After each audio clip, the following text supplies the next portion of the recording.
कि क्या सच में सोचने से चीजें मिलती हैं? क्योंकि कुछ तो साइंटिफिक लॉजिक होना चाहिए ना कि कैसे ऐसे होता है कि आप पूरा दिन किसी के बारे में सोचते रहो और वो आपको मिल जाए। सिर्फ सोचने से नहीं मिलती है। Thoughts plus emotions plus actions is equal to manifestation. लेकिन दिक्कत कहाँ पर है? हमें एक दिन में 60,000 विचार आते हैं। हम कहते हैं सचिन तेंदुलकर क्रिकेट के भगवान है। मैं कहता हूँ नहीं, सचिन तेंदुलकर ने 35 साल क्रिकेट को दिए। हम कहते हैं Cristiano Ronaldo is a star. नहीं, उन्होंने 35 साल फुटबॉल को दिए हैं। हम कहते हैं कि हमारे प्रधानमंत्री चाय वाले थे और अभी प्रधानमंत्री बन गए। भाई, उन्होंने सेवा को, सोशल सर्विस को RSS से शुरू करते हुए और जब तक पॉलिटिक्स में आए अपने जीवन के 50 साल दे दिए हैं। क्या आप कोई एक क्षेत्र को और कोई एक गोल को अपने जीवन के साल, 2 साल, 5 साल देने के लिए तैयार है? इफ यस, तो रिजल्ट मिलेगा। वो डायलॉग आपको याद ही होगा, ओम शांति ओम का। अगर किसी चीज को दिल से चाहो तो पूरी कायनात उसे तुमसे मिलाने की कोशिश में लग जाती है। तो मतलब ये हुआ कि यूनिवर्स हमारे लिए काम करने के लिए तैयार है, बट हमें पता होना चाहिए कि हमें चाहिए क्या,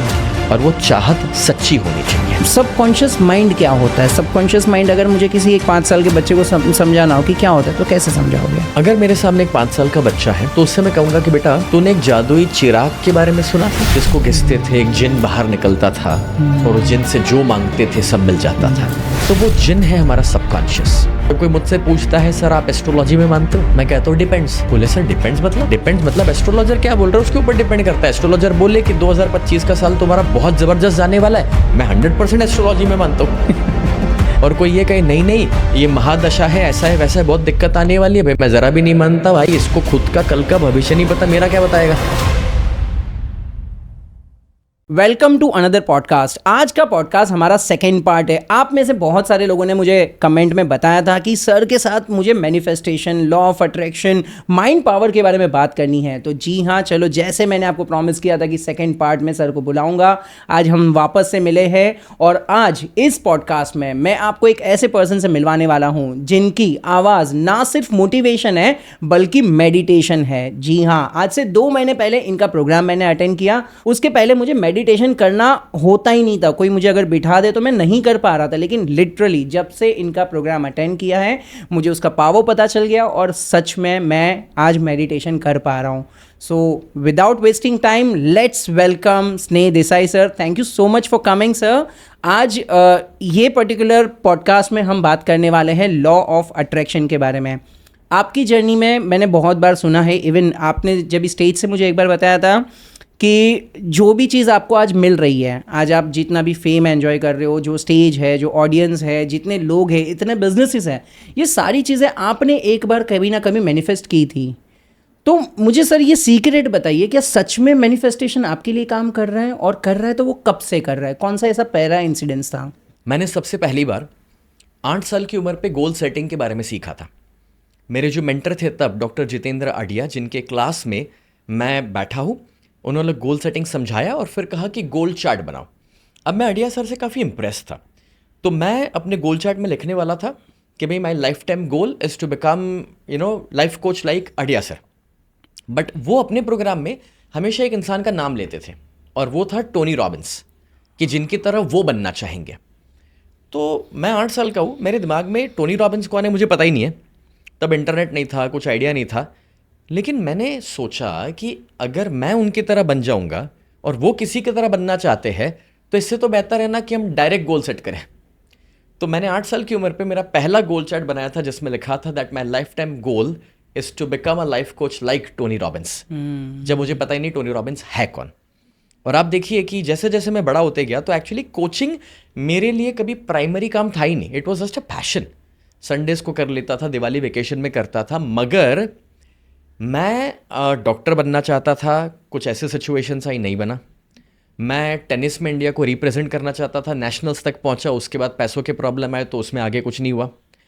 और गोल घूम के मैं पहुंचा वापस ट्रेनिंग में, वापस स्टेज पर आया। और आज टोनी रॉबिन्स तो मेरे लिए गॉडफादर है, बट उनकी तरह एटलीस्ट मैं कह सकता हूँ कि हज़ारों लाखों लोग मेरे प्रोग्राम्स में आ चुके हैं और आज उनके साथ मिल करके हम कुछ चैरिटी का काम कर रहे हैं।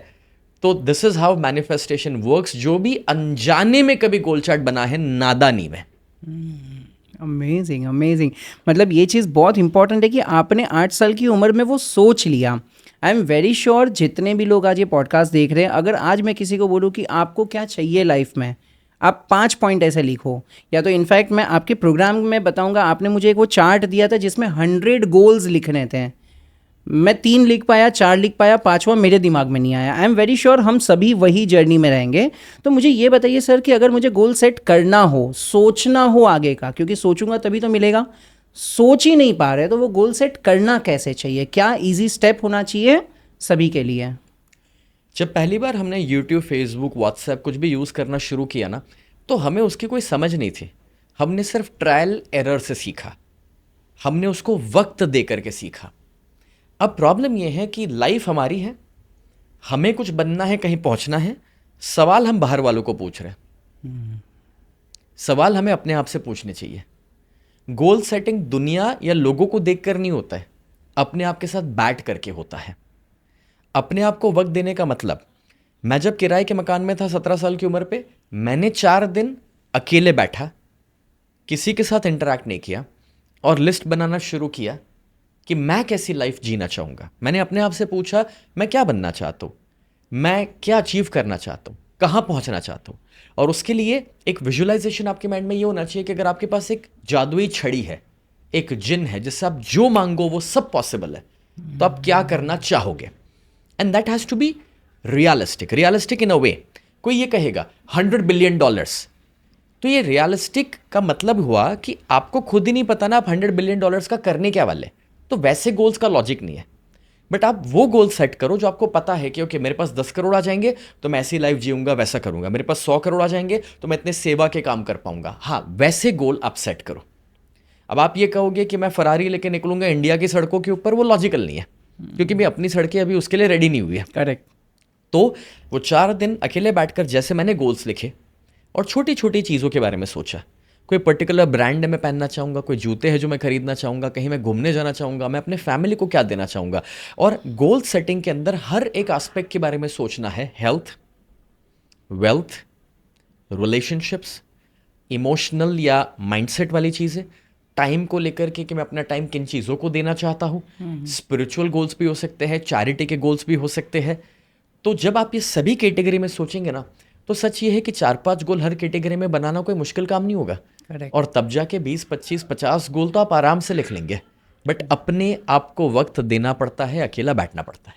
करेक्ट। ये बहुत इंपॉर्टेंट चीज़ आपने बता दी कि अगर अकेले बैठेंगे तो खुद के अंदर से आवाज़ आएगी कि मुझे ये चाहिए, ये नहीं चाहिए, या ये चाहिए, क्या क्या और चीज़ें चाहिए। और इसमें एक और चीज़ आपने इंपॉर्टेंट बता दी कि आपको सोशल, समाज के लिए कुछ करना है। इतना चैरिटी आप कर पाओगे उसके बारे में सोचो। आई एम वेरी श्योर ज़्यादातर लोग जो गोल्स रखेंगे वो खुद के लिए रखेंगे कि मुझे ये गाड़ी चाहिए, ये बंगला चाहिए, ये घर चाहिए, लेकिन चैरिटी के लिए कोई नहीं सोचेगा। ये बहुत इंपॉर्टेंट चीज़ आपने बता दी। इसमें मैं एक छोटी सी चीज़ ऐड करता हूँ। जब आप अपने बच्चे से ये कहेंगे कि बेटा तू बड़ा होके हमारे दुख दर्द दूर करना, तो एक्चुअली वो थोड़ा ही सक्सेसफुल होने वाला है। लेकिन अगर आपने अपने बच्चे को ये कहा होता कि बेटा बड़ा होके तो समाज को बदलना, दुनिया को बदल देना, तो सच ये है कि घर और आपके दुख तो अपने आप दूर हो जाते उस प्रोसेस में। करेक्ट। लेकिन वो कई गुना ज़्यादा सफल हो जाता।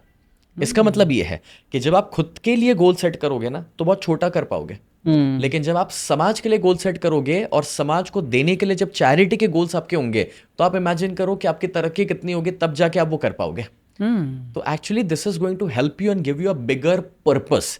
बिकॉज मैं अपने पार्टिसिपेंट से हमेशा एक सवाल करता हूँ कि चलो BMW चाहिए, बंगला चाहिए, तो ये तो कोई आदमी 2 साल 5 साल थोड़ा फोकस के साथ काम कर लेगा, आज की तारीख में वो हो जाता है, EMI पे मिल जाता है।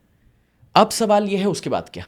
करेक्ट। तो अपने गोल्स को अपने तक सीमित मत रखो, अपने गोल्स को दूसरों तक लेकर जाओ, और तभी जाके आप गुडनेस से ग्रेटनेस तक पहुंचेंगे। आज सचिन तेंदुलकर, विराट कोहली, अमिताभ बच्चन ऐसे लोग हैं कि जो ग्रेटनेस पर इसीलिए है क्योंकि वो खुद के लिए नहीं काम कर रहे हैं, समाज के लिए कर रहे हैं। अमेजिंग। तो ये मैनिफेस्ट करने का सही तरीका क्या होगा? क्योंकि एक हिसाब से चलो सबसे पहला स्टेप आता है, जैसे आपने बताया, गोल्स। सोच लो कि आपको क्या क्या चीज़ चाहिए, लिस्ट बना लो, उसके बाद क्या करना। एक और क्वेश्चन मैं आपको पूछना चाहूँगा कि ये मैनिफेस्टेशन थोड़ा लेमन लैंग्वेज में भी समझाना, अगर कोई सपोज करो जिसको नहीं पता है, तो ये क्या होता है और करना कैसे चाहिए, स्टार्ट कैसे करनी चाहिए जर्नी? सबसे पहली बात कि हमारा माइंड जो है वो एक गोल अचीविंग मशीन है। उसको आप जिस चीज़ के ऊपर फोकस कर दोगे ना, वो उसको अचीव करना जानता है। ये पोटेंशियल, ये काबिलियत हम सबके अंदर है, सिर्फ हमें पता नहीं है। इसका छोटा सा एग्जांपल लेते हैं। जब हम डिसाइड करते हैं कि मुझे होंडा सिटी खरीदनी है या इनोवा खरीदनी है, तो सड़क के ऊपर हमें वो गाड़ी दिखना शुरू हो जाती है, होता है। राइट? अब इसका मतलब ये हुआ कि होंडा सिटी तो पहले भी थी ना, बट पहले क्यों नहीं दिख रही थी? शायद इसीलिए क्योंकि वो हमें नहीं पता कि हमें चाहिए थी, इसलिए हमारा फोकस उसके ऊपर नहीं था।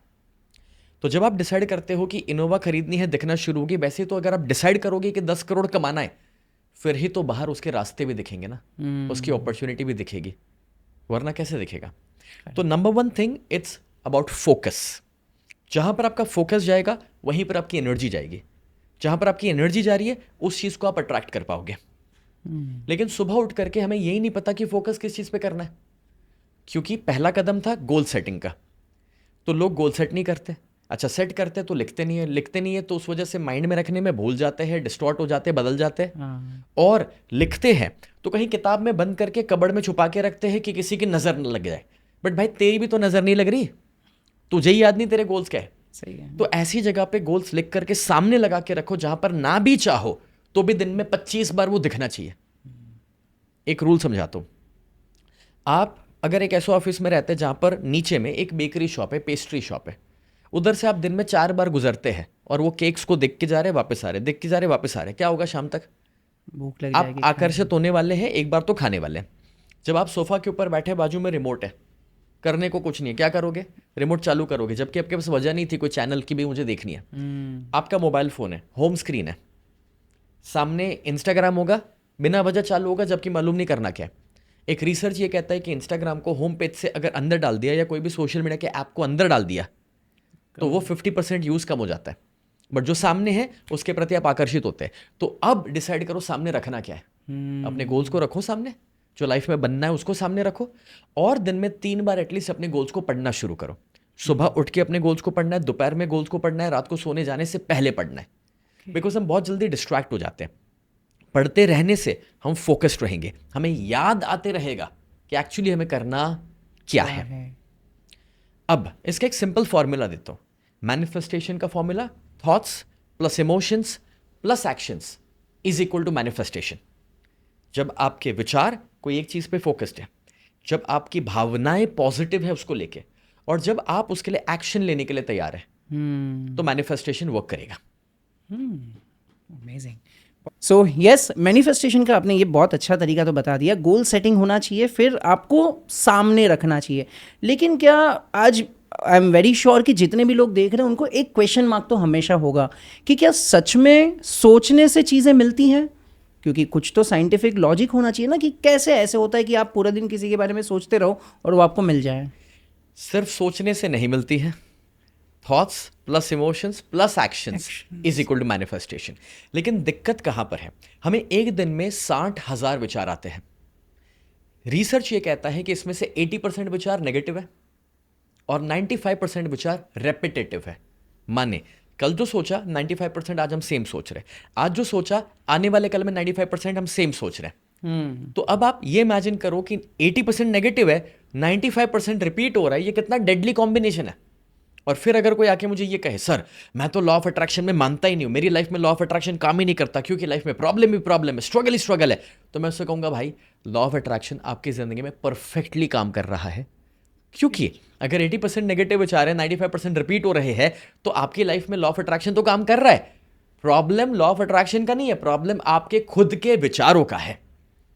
जब आप गलत चीजों के बारे में सोच रहे हैं, that is the problem. Second, law of attraction क्यों काम नहीं करता है लोगों की जिंदगी में? लॉ ऑफ अट्रैक्शन इसलिए काम नहीं करता है क्योंकि अगर आपने कभी गूगल मैप्स यूज किया है, सबने किया होगा कभी ना कभी। यस। गूगल में दिखा रहा है 2 किलोमीटर सीधा सीधा जाना है, आप अपने डेस्टिनेशन पे पहुंच जाएंगे। अब करना क्या था? सीधा सीधा चलना था ना 2 किलोमीटर, लेकिन आदमी चल नहीं पाता है। कुछ लोग बिना वजह लेफ्ट मुड़ जाते हैं, राइट मुड़ जाते हैं, कोई यू टर्न ले रहे हैं, कोई वापस लेफ्ट ले रहे हैं। अब मैं आपको एग्जाम्पल देता हूं कि अगर हमने गोल सेट किया, 6 महीना सीधा सीधा चलते होते, 1 साल उसके ऊपर काम कर लिया होता, फोकस्ड रहते, वो गोल अचीव हो जाता। लेकिन हम मुड़ने लगते हैं, फिल्म देखी, नहीं यार मुझे तो है ना रणवीर सिंह की तरह फिल्म, नहीं यार मुझे तो विकी कौशल की तरह अब ये एक्टिंग में जाना है। और उसके बाद विराट कोहली को कोई दिन देखा, नहीं मैं तो इंडिया के लिए क्रिकेट खेलूंगा, उसके लिए सेंचुरी बनाऊंगा, इंडिया को रिप्रेजेंट करूंगा। आपके गोल ही तो शिफ्ट हो रहे हैं, आपका फोकस शिफ्ट हो रहा है। थोड़े लाइफ में प्रॉब्लम्स आ जाते हैं, भगवान इतनी तकलीफ क्यों दे रहा, थोड़ा उठा ले। अभी आप उठाने के लिए कह रहे हैं तो वो कोई बीमारी देना शुरू करते हैं, क्योंकि उनको भी तो प्लानिंग बनाना है, ऐसे नहीं उठा सकते। करेक्ट। अभी वो कुछ बीमारी देंगे हेल्थ, अब आप जाएंगे डॉक्टर के पास, डॉक्टर साहब बचा लीजिए, आप भी कंफ्यूज्ड है, उसको भी कंफ्यूज कर रहे हैं। सो पीपल डोंट अंडरस्टैंड कि जहां पर भी उनका फोकस जा रहा है वहीं पर उनके विचार है, और वही चीज मैनिफेस्ट हो रही है। तो ये पॉसिबल है, लेकिन अगर किसी को लग रहा है कि मेरी लाइफ में वर्क नहीं कर रहा है, तो इसका एक ही रीजन है, क्योंकि आप कभी फोकस्ड हुए ही नहीं है। You know, if you think, हम कहते हैं सचिन तेंदुलकर क्रिकेट के भगवान है, मैं कहता हूं नहीं, सचिन तेंदुलकर ने 35 साल क्रिकेट को दिए हैं। हम कहते हैं Cristiano Ronaldo is a star, नहीं, उन्होंने 35 साल फुटबॉल को दिए हैं। हम कहते हैं कि हमारे प्रधानमंत्री चाय वाले थे और अभी प्रधानमंत्री बन गए, भाई उन्होंने सेवा को, सोशल सर्विस को आरएसएस से शुरू करते हुए और जब तक पॉलिटिक्स में आए अपने जीवन के 50 साल दे दिए हैं। क्या आप कोई एक क्षेत्र को और कोई एक गोल को अपने जीवन के साल, 2 साल, 5 साल देने के लिए तैयार है? इफ यस, तो रिजल्ट मिलेगा। ये 100% मैं आपकी बात से अग्री करूंगा कि अगर मैं कोई एक चीज़ के ऊपर फोकस करके कॉन्स्टेंटली रहूं तो मुझे रिजल्ट तो मिलेगा। लेकिन जैसे हमने पहले बात की, नेगेटिव थॉट्स आते हैं और नेगेटिव थॉट्स ही मैनिफेस्ट करते हैं। ये तो मेरे कंट्रोल में नहीं रहता ना, मतलब नेगेटिव थॉट्स को मैं कैसे कंट्रोल करूं, कैसे मैं बंद करूं? सबसे पहले आपको समझना है कि हमारा माइंड एक कंप्यूटर है। कंप्यूटर में जो इनपुट होगा वही आउटपुट होगा। गार्बेज इन, गार्बेज आउट। सुबह उठ के न्यूज़पेपर से शुरुआत करते हैं, 80% नेगेटिव न्यूज़ पढ़ते हैं। आजू बाजू जितने लोग हैं वो लोग नेगेटिव बातें करते हैं। शाम को आके टीवी चालू करते हैं, उसमें भी वो वेब सीरीज और वो फिल्में देख रहे जिसमें नया टेंशन ले रहे कि आज उसका खून किया किसने। अब जब कचरा ही डालते रहोगे तो नेगेटिव विचार तो आएंगे ही आएंगे। It's like a computer. तो अपने इनपुट बदलो आउटपुट बदलने के लिए। आउटपुट नेगेटिव इसलिए है क्योंकि इनपुट नेगेटिव है। जब आप अपनी लाइफ में लेट्स से इनपुट में मेडिटेशन शुरू करते हैं, इनपुट में पॉजिटिव रीडिंग शुरू करते हैं, इनपुट में अच्छे पॉजिटिव पॉडकास्ट सुनते हैं, इनपुट में कोई अच्छे संत महात्माओं को पॉजिटिव बातें सुनना शुरू करते हैं, 6 महीने तक आप ये करके देखो, आपके विचारों में बदलाव आएगा ही आएगा। It is just input and output. और उसके बाद भी कभी कभार ओकेशनली कोई नेगेटिव विचार आ भी जाए, होता है, रैंडमली हो सकता है। मैं आज गाड़ी में बैठा और एक रैंडम थॉट आ गया, यार मेरा एक्सीडेंट नहीं हो जाएगा, और या कुछ ऐसा माइंड में विजुअल आ गया, कुछ नहीं करना, मन में कहना है कैंसल कैंसल। और उसकी जगह पर 2 पॉजिटिव सजेशन दे दो। पॉजिटिव क्या होगा? मैं बिल्कुल सुरक्षित हूँ, मैं बिल्कुल सुरक्षित हूँ, दैट्स इट। नेगेटिव विचार आ सकते हैं, उसमें कोई प्रॉब्लम नहीं है, but you can any time cancel it. उसकी अवेयरनेस अपने अंदर क्रिएट करो कि अंदर हो क्या रहा है, और आप उसे ओवरराइट कर सकते हैं। Oh, amazing amazing technique. Negative thought आया, अगर समझो नेगेटिव मैंने बोल दिया तो सीधा मेरे सेकंड थॉट आना चाहिए कैंसिल कैंसिल। क्या बात है, अमेजिंग अमेजिंग। मतलब बहुत इंपॉर्टेंट फॉर्मूला आपने दे दिया। इवन मुझे आपका एक और फॉर्मूला मुझे अच्छा लगा, जब भी CYL में आया था आपके प्रोग्राम में, आपने एक चार्ट बना के दिया था जिसमें लिखा था तथास्तु। और ये हमेशा होता है मेरे साथ। मतलब अगर समझो हम बिजनेस में बैठते हैं, कोई ना कोई सामने मिलते रहता है, अगर कोई नेगेटिव चीज़ आती है तो हम फिर नेगेटिव ही बोलते हैं, अरे यार सेल्स इतना नहीं हो रहा है, अरे यार बिजनेस ऐसा हो रहा है, अरे यार इसने ऐसा कर दिया, उसने वैसा कर दिया। तो हमेशा वो नेगेटिव थॉट्स ही चलते रहते थे। जब से आपका वो चार्ट लगाया है, कॉन्शियसली मैं अवेयर हो गया हूँ कि हाँ यार तथास्तु हो रहा है। मतलब बहुत अच्छी टेक्निक आपने सच में वो इम्प्लीमेंट कर दिया है।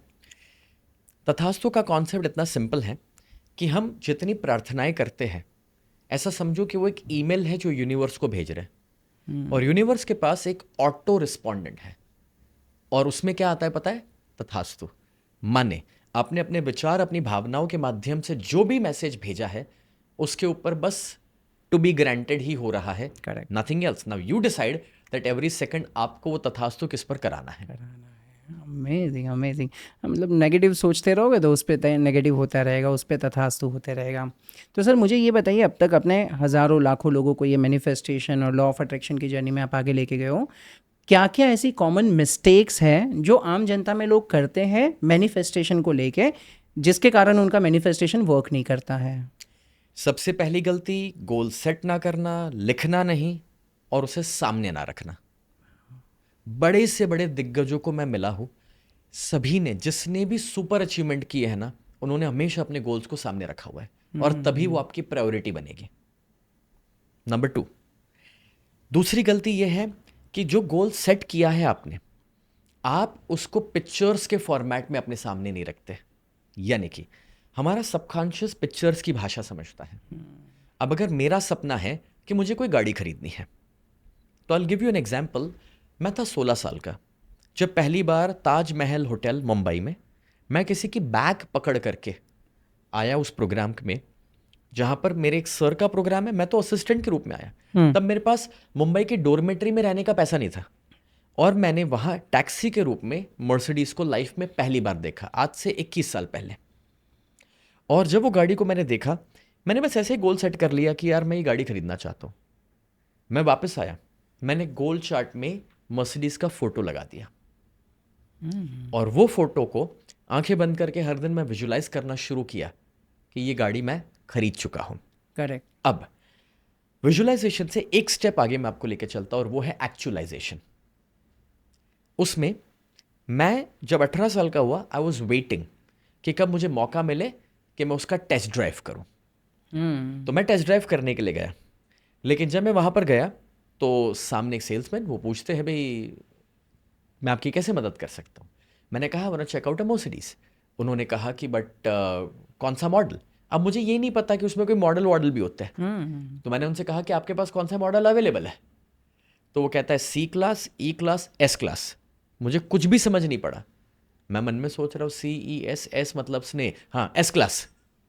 और जब उसने एस क्लास सुना, उस ऊपर से नीचे तक मुझे देखता है और वो जिस तरह से देखा मुझे पता चल गया मैंने कुछ तो गलती करी है। और तब एस क्लास उस ज़माने में 80 लाख की आती थी। उस शाम को मेरे को बुखार चढ़ गया था, क्योंकि तब मैं सोच भी नहीं सकता था कि इतनी महंगी कोई गाड़ी हो सकती है। लेकिन जब मैं वहाँ से वापस आया, बिकॉज टेस्ट ड्राइव तो हो नहीं पाई, वापस आने पर मैंने, मेरे फादर का एक पुराना बाइक मेरे को मिला था आने जाने के लिए, उसके ऊपर मर्सिडीज़ का स्टिकर लगा दिया था, वो स्टार वाला। और मैं हमेशा घर पे बोलता था, मम्मी इस दोस्त को मिलने जा रहा हूँ, मर्सिडीज़ लेके जा रहा हूँ। और मेरे दोस्त लोगों को अगर मेरे पीछे बैठना है, कहीं चाहिए जाना है, लिफ्ट लेनी है, तो उनको बोलना पड़ेगा स्नेह तेरी मर्सिडीज पे यहाँ तक छोड़ दे।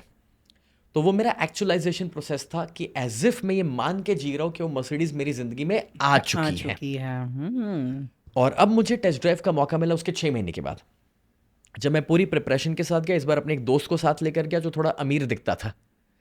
और जब मैं अब टेस्ट ड्राइव के लिए गया तो मेरे दोस्त को मैंने ड्राइविंग सीट पर बैठाया, मैं बाजू में बैठा और वो ड्राइविंग कर रहा है और मैं आंखें बंद करके फील कर रहा हूँ कि मैं अपनी मर्सिडीज़ में बैठा हूँ, मैं अपने ऑफिस से घर पे जा रहा हूँ और मेरा ड्राइवर गाड़ी चला रहा है। एंड इट हैपेंड सो कि इस किस्से के कुछ ही महीनों के अंदर, जब मैं 19 साल का था, तब मैंने अपनी पहली मर्सिडीज़ खरीदी। अब लोग कहेंगे कि ये किस्मत है, किस्मत नहीं है। बेस्ट पार्ट ये था कि जब से मर्सिडीज़ मेरी फोकस में आ गया ना, तब से होने ये लगा था कि मेरी काम करने की स्पीड भी बढ़ चुकी थी। करेक्ट। सच ये है कि अगर आपको सड़क के ऊपर 2 किस्म के लोग नजर आएंगे, एक जो एकदम आराम से चल रहा है, आप उनको जाके पूछो भाई साहब किधर जा रहे हो, बोले नहीं बस ऐसे ही, कहीं नहीं जाना, टहलने निकलो। और दूसरा आदमी थोड़ा फास्ट चल रहा होगा, आप उसको पूछ कर देखो भाई साहब किधर जाना है, वो कहेगा यार इधर पहुंचना है इस टाइम से पहले, वरना मेरी ट्रेन छूट जाएगी। मेरी स्पीड अपने आप बढ़ गई जब मैंने गोल सेट किया और अपने से बड़ा सोचना शुरू किया। और वो जो स्पीड बढ़ी तो मैंने कुछ शॉर्ट टाइम के अंदर वो पैसा कमाना शुरू किया। करेक्ट। यहां पर मुझे एक एग्जाम्पल याद आ रहा है। ग्रैंड कार्डोन कहते हैं कि आपका गोल जो है ना 10 गुना बड़ा सेट कर दो, आपको जो चाहिए उससे भी 10 गुना बड़ा, और फिर 10 गुना ज्यादा काम करने के लिए तैयार हो जाओ। हमें जो लग रहा है भाई अपना बेस्ट दे रहे, सच ये है कि अभी तक हमने अपना बेस्ट दूर दूर तक देखा ही नहीं है। तो यहां पर जो आपने पूछा कि क्या लोग गलती करते हैं, तो ये था कि भाई विजन बोर्ड नहीं बनाते, उसके पिक्चर्स नहीं लगाते। पिक्चर्स आपको इंस्पायर करते हैं। 1 photo is equivalent to 1000 words. तो पिक्चर्स आपका सबकॉन्शियस समझेगा, उसको तब जाके आप इंप्लीमेंट करोगे। अब तीसरी गलती जो लोग मैनिफेस्टेशन में करते हैं, लोगों को ऐसा लगता है कि मैं सोचने शुरू कर दूंगा, बोलना शुरू कर दूंगा तो अट्रैक्शन हो जाएगा। बट अट्रैक्शन तब तक काम नहीं करता जब तक आप अपनी डिजर्विंगनेस को ना बढ़ाएं। मतलब क्या है, देखो अगर बारिश हो रही है, अलग अलग कंटेनर्स आपने रखे हैं, पतीले रखे हुए हैं सारे, तो किसके अंदर कितना पानी जाएगा वो किस पे डिपेंड करता है? उसमें बारिश की तो कोई गलती नहीं, तो आई बादलों की कोई गलती नहीं, ऊपर वाले की कोई गलती नहीं। वो तो डिपेंड करता है ना कि आपका जो पतीला है उसका ओपनिंग कितना बड़ा है। करेक्ट। अभी कुछ पतीले तो उल्टे रखे हुए होते हैं और शिकायत करते हैं कि मेरी किस्मत खराब है। तो डिजर्विंगनेस का क्या मतलब है? मेरे पास एक इंसान आता है, आके कहता है सर मुझे ना एक लाइफ पार्टनर चाहिए, क्या आपके पास कोई टेक्निक है बीवी खोजने की? मैंने कहा हाँ है, बट मुझे आप ये पहले बताओ कि आपको कैसा लाइफ पार्टनर चाहिए। तो मुझे वो कहता है सर देखो मुझे ना सीधी सादी सरल सिंपल स्पिरिचुअल बीवी चाहिए। मैंने कहा ठीक है। मैंने उससे सवाल पूछा, आप मेरे को बताओ क्या आप एक सीधे सादे अरे। सरल सिंपल स्पिरिचुअल इंसान हो? नहीं। अब हमें ये लगता है कि हम कुछ भी हो सकते हैं, बट लॉ ऑफ अट्रैक्शन हमारे लिए काम करना चाहिए, तो that doesn't work. True. You know, Einstein ने कहा है that match the frequency of the reality you want and you can not help but get that reality. मतलब कि बाहर के दुनिया में जो भी चाहिए उस फ्रीक्वेंसी को पहले अपने अंदर क्रिएट करना पड़ता है और फिर बाहर की दुनिया में आप वो क्रिएट कर पाएंगे। करेक्ट। तो हमें पहले वो इंसान बनना पड़ेगा।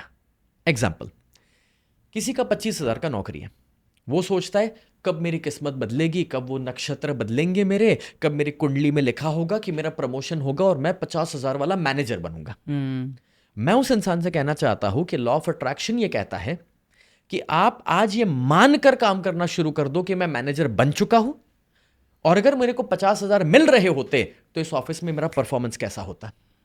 और जब मैं मानकर परफॉर्म करूंगा ना, तो मैनेजर बहुत जल्दी मैं बनने ही वाला हूं ऑटोमेटिकली।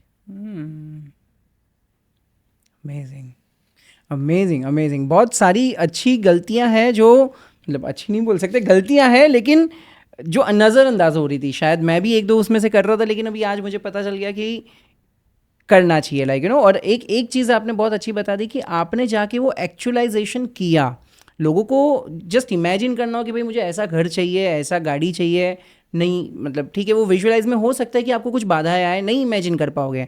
तो आपने जैसे बताया कि टेस्ट ड्राइव ले लो, अगर आपको कोई घर चाहिए, कोई बंगला चाहिए, अब वहाँ पर जाके विजिट कर लो, देखो, रियल एस्टेट एजेंट को बोलो खरीदना है मुझे, देखो, फील करो वहाँ पर लेदर कैसा है, वहाँ पर कलर कैसा है, कहीं ना कहीं सबकॉन्शियस माइंड में वो सारी चीज़ें आ जाती है। मैंने अपना घर एग्जैक्टली इसी तरह से मैनिफेस्ट किया था। मैं जिस जगह को देखने को गया तो वो 60,000 स्क्वायर फीट का घर है अभी जहाँ पर मैं रहता हूँ, लेकिन तब मेरे पास पैसा छोड़ो उसका टोकन अमाउंट नहीं था। मैंने किया कुछ ऐसा कि मैं उस ऑफिस में गया, मैंने पूरा घर देखा, उसके बाद दूसरे दिन एक दोस्त को फ़ोन किया। मैंने कहा यार कहाँ पर है? बोले इसने ये कर रहा हूँ, सब छोड़ जल्दी आ जा। वो आया मेरे घर, मैं उसको उधर लेके गया, मैंने चाबी ली और अंदर घर खोल के दिखाना शुरू किया कि देख यार, इधर अपना लिविंग रूम होगा, इधर बड़ा टीवी लगने वाला है, इधर ये पेंटिंग आने वाला है, ये मेरा किचन है, इधर ऐसा डाइनिंग टेबल होगा, यहाँ पर ये मेरा बेडरूम है, ये कलर का वॉलपेपर आने वाला है। सारा देखने के बाद वो मेरे को पूछ रहा है तू ये सब क्यों दिखा रहा है? क्योंकि दोस्त लोगों को तो अपनी सिचुएशन मालूम रहती है। करेक्ट। मैंने कहा क्योंकि खरीद लिया है। बोले क्या बात कर रहा है यार, कैसे पॉसिबल है? मैंने कहा देख अभी तुझे बताया है, किसी और को नहीं बताया। तू किसी को मत बताना, ये तो तू मेरा खास है इसीलिए तुझे बता रहा हूँ। करेक्ट। ऐसा करके वहाँ से मैं निकला बाहर।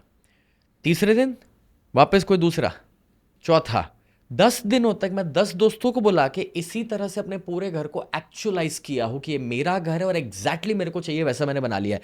अब वो ऑफिस वाला जो है ना बिल्डर, वो लोग हैरान परेशान, ये खुद खरीदने आया है, एजेंट वेजेंट है, 10 लोगों को दिखा रहा है, कर क्या रहा है।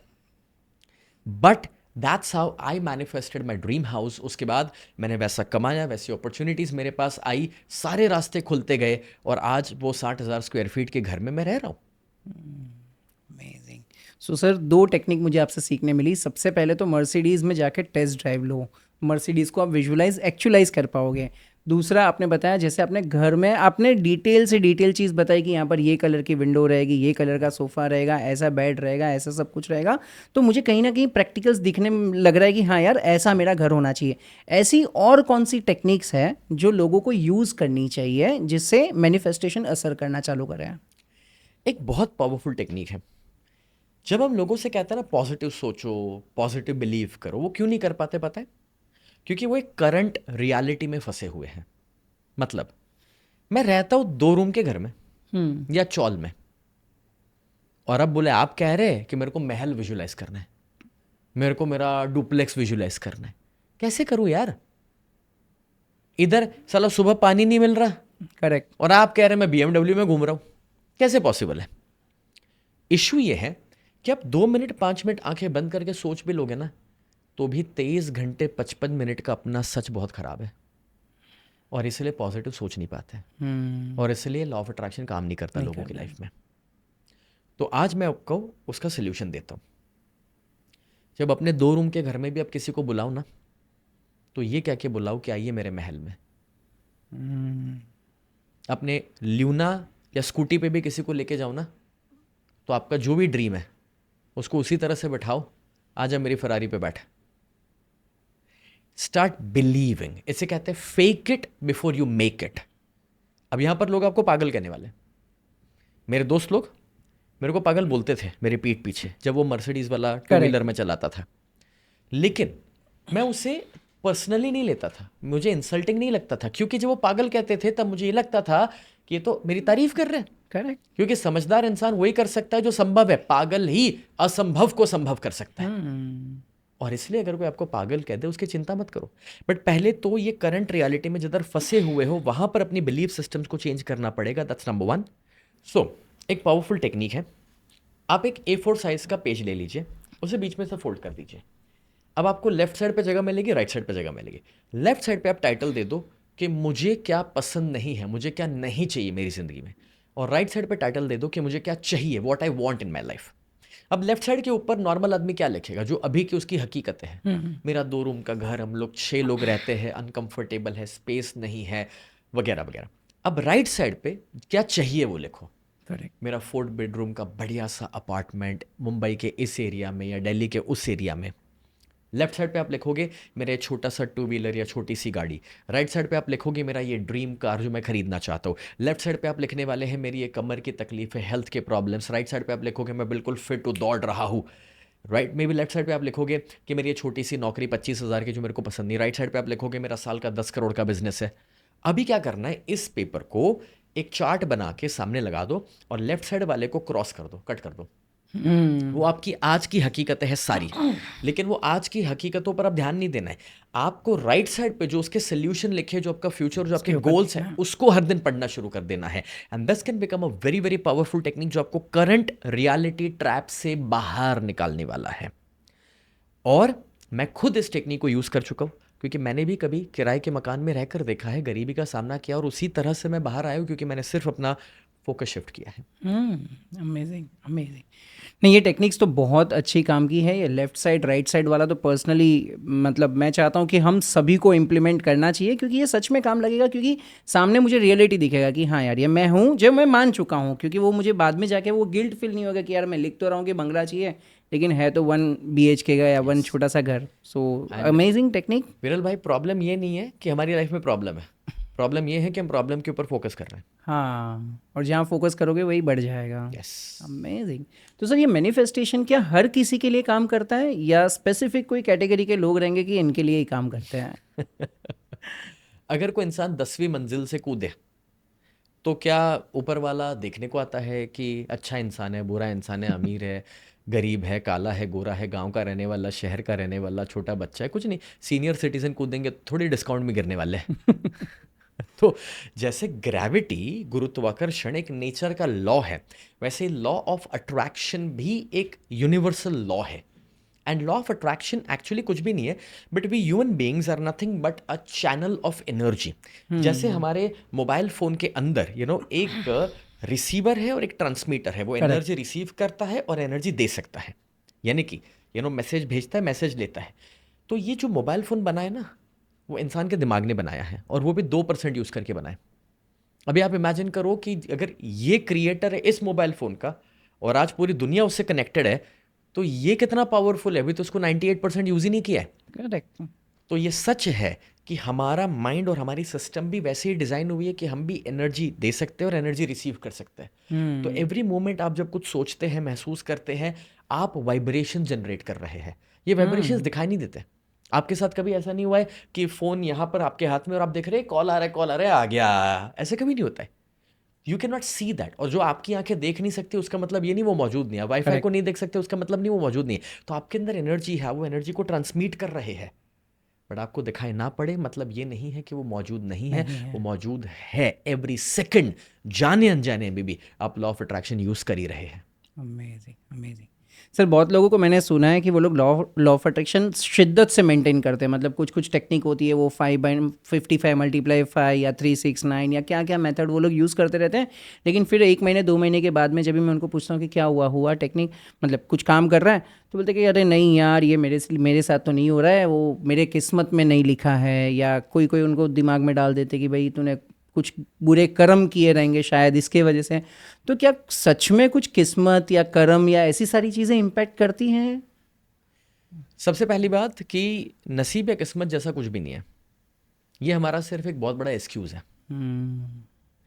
जब आपने कहा कि भाई 55/5 टेक्निक ये वो काम करता नहीं करता, महीने के बाद तो थक गया, प्रॉब्लम टेक्निक का नहीं था, प्रॉब्लम उसका थकने का था।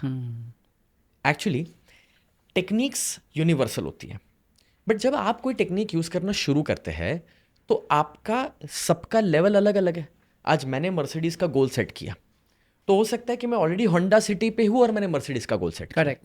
और किसी ने साइकिल के ऊपर है और मर्सिडीज़ का गोल सेट किया, तो क्या दोनों को सेम टाइम में रिजल्ट मिलेंगे? कभी भी पॉसिबल नहीं। तो वीरल भाई समझना ये है कि गोल अचीव नहीं हो रहे या गोल इम्पॉसिबल है ना, उसका टाइमलाइन गलत है। यानी कि मर्सिडीज सभी अचीव कर सकते हैं, 100 करोड़ तक भी सभी पहुंच सकते हैं, बट अगर आप ये चाहोगे कि 1 साल में मैं 100 करोड़ पहुंच जाऊं, तो वो दिक्कत है। आप 50 करोड़ पे हैं, आप 1 साल का गोल सेट करो, पहुंच सकते हो, बट अभी आपने पहला ₹1,00,000 नहीं कमाया और आप कह रहे हैं कि 1 साल में मुझे 100 करोड़ जाना है। ये सच है कि आपकी लाइफ में वो 1 साल आएगा जिसमें आप 100 करोड़ कमाओगे, बट कभी कभार उसके लिए आगे 20 साल देने पड़ते हैं, जिससे वो 1 साल आता है जिसमें आप 100 करोड़ कमाते हैं। 100 करोड़ कमाएंगे। तो अगर आप वो पुरुषार्थ के लिए तैयार नहीं है, फिर आप एक्सक्यूज देने वाले हैं। और मैं हमेशा ये कहता हूं कि इन हाथों की लकीरों पर कभी विश्वास मत करना, क्योंकि तकदीर तो उनकी भी होती है जिनके हाथ नहीं होते। 3 बड़े बड़े एस्ट्रोलॉजर ने मुझे 16 साल की उम्र पे ये कहा था मेरी कुंडली देख के कि ये बच्चा जिंदगी में भी कभी सफल नहीं हो पाएगा। तो मैं ये जानता हूं कि अगर आप पुरुषार्थ करने के लिए तैयार हैं, तो आपका जो प्रारब्ध है, किस्मत नहीं प्रारब्ध, करेक्ट। उसमें 2 चीज़ें हैं, एक पुरुषार्थ यानी कि आपकी मेहनत, और दूसरा आपकी रिस्क टेकिंग एबिलिटी। अगर ये 2 चीज़ों का आप कंबाइन करोगे ना, आपके अंदर हिम्मत है कुछ नया करने की, आप मेहनत करने के लिए तैयार है, आप उसे वक्त दो, इट विल टेक टाइम, क्योंकि कभी कभार हमारा डिजर्विंगनेस भी तो क्रिएट करना अभी तो बाकी है ना। हाँ करेक्ट। और वो होगा, जितना वेट करना पड़ेगा ना उतना कंपाउंड इंटरेस्ट के साथ होगा। Amazing amazing. तो सर कुछ कुछ चीज़ें रहती है जो मैनिफेस्टेशन में हमें रोकती है, जैसे अभी हम डिस्कस कर रहे थे, लेकिन कुछ चीज़ें तो ऐसी भी होगी जो मुझे एज अ सपोर्ट करेगी कि मैंने जो मैनिफेस्ट किया है उसके लिए मैं तेज़ी से उसके तरफ आगे बढ़ूँ। तो वो क्या क्या चीज़ें होगी जो मुझे मैनिफेस्टेशन के साथ साथ करनी चाहिए रूटीन लाइफ में, जिससे मैंने जो मैनिफेस्ट किया है वो हो सकता है जल्दी मुझे मिल जाए? हम लोग लोअर फ्रीक्वेंसी में जी सकते हैं या हायर फ्रीक्वेंसी में जी सकते हैं। फ्रीक्वेंसी मतलब एनर्जी। हाँ। कुछ ऐसी चीज़ें हैं जो हमें लो एनर्जी में लेके जाती है और जो हमें मैनिफेस्टेशन के पावर को कम कराएगी और रिजल्ट को लेट कराएगी। जैसे कि नेगेटिव बातें करना, नेगेटिव लोगों के बीच रहना, क्रिटिसाइजिंग, गॉसिपिंग, बिना वजह मोबाइल इंटरनेट का ज़्यादा इस्तेमाल करना, या फिर बाहर का जंक फूड खाते रहना जो हमारे बॉडी में एसिड क्रिएट कर रहा है, वो भी लो एनर्जी में हमें लेके जाएगा। या इंटरनेट के ऊपर के इवन फालतू वीडियोस देखते रहना, ग्लैमर भरे, everything is low energy. But high frequency में जब आप रहोगे ना तो मैनिफेस्टेशन फास्ट होता है। लेकिन हाई फ्रीक्वेंसी में रहने के लिए क्या करना है? मेडिटेशन, फल आहार, रॉ फूड अपनाओ अपनी लाइफ में। Correct. Walking, jogging, exercise, physical body active होने के लिए बना हुआ है। छोटे बच्चों के साथ रहना, क्योंकि छोटे बच्चे हाई फ्रीक्वेंसी में होते हैं। रीड करना, कुछ नया लर्न करना। जितना इंसान इन चीज़ों के अंदर रहेगा, ये सारी चीज़ें कैटालिस्ट है, और सबसे पावरफुल कैटालिस्ट, खुश रहने का चुनाव करो। जब आप खुश रहते हैं तब आप पॉजिटिविटी का मैग्नेट बन जाते हैं। अब लोग कहते हैं सर बट मेरी ज़िंदगी में सफलता नहीं है, पैसा नहीं, रिश्ते नहीं, तंदुरुस्ती नहीं, मैं कैसे खुश हो जाऊँ? और मैं कहता हूँ भाई, आपको लगता है पैसा, सफलता, रिश्ते, तंदुरुस्ती आपको खुशी देगी? आप बहुत बड़ी गलतफहमी में हो। खुश रहने से आपको सफलता, पैसा, रिश्ते और तंदुरुस्ती मिलती है, और ये प्रैक्टिकली प्रूव हो चुका है। आप खुश रहोगे तो आप अच्छा काम करोगे, अच्छा काम करोगे तो सफलता मिलेगी। आप खुश रहोगे तो आप सही डिसीजंस लोगे, सही डिसीजंस लोगे तो पैसा आने वाला है। करेक्ट। आप खुश रहोगे तो अच्छा व्यवहार करोगे, अच्छा व्यवहार करोगे तो रिश्ते तो अच्छे होने ही वाले हैं। आप खुश रहोगे तो आप स्ट्रेस फ्री रहोगे, स्ट्रेस फ्री रहोगे तो हेल्थ तो अच्छी होनी ही है। तो खुश रहना आपको पॉजिटिविटी का एक मैग्नेट बना देता है, और वो सबसे बड़ा कैटालिस्ट है मैनिफेस्टेशन का।